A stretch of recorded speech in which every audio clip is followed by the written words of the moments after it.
I'm gonna show you guys something. I'm gonna show you guys something called connection, right? So when you read the Bible, I try to make a connection with everything, right? So look, the book of Job. So Job was a really good man, right? He was a really, really good man. Even God was boasting about him, right? So the devil came into this one meeting that they were having in the courts of heaven, right? And he was like, yo, like he only feels this way. He only worships you because he has all these things, right? So God said, yo, listen, you know what? You can take everything away. Like he's still gonna be my son. He's still gonna follow me. You know what I'm saying? So the devil said, yo, listen, can I take his kids away? Can I take his money away? Can I take can I take his food away? His harvest away? So then God said, you can take everything but his life.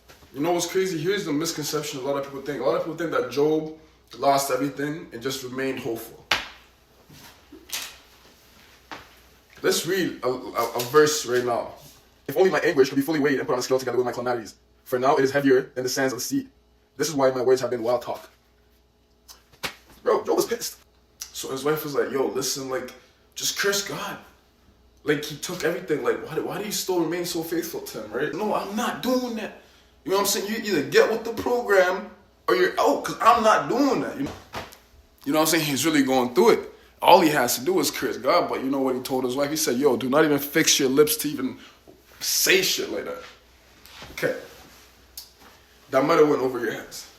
That might have went over your heads. So look, let me tell you why that might have went over your heads. Because remember, God said he could take everything from Job except his life. But his wife was still there. And she was the one telling him to curse God. What happens when you get married in the Bible? You become one.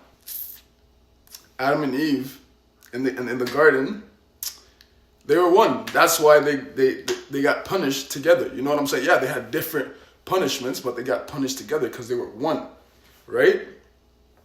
You know what I'm saying? So in conclusion, God told Job, or God told the devil that he could take everything away from Job except for his life. And then now we know that his life, meaning also his wife, he can't take his wife away because they are one. But it's not really about what your wife or what your girl is. It's about you as a man, as a leader. You know what's crazy? Here's something that Job did that Adam didn't. When she was telling him to curse God, he said, hey, listen, don't ever fix your lips to say something like that, right? You know what I'm saying? Because he knows the commandments. Adam ate the apple, and he knew the commandments. Because the commandments were given before Eve was on earth.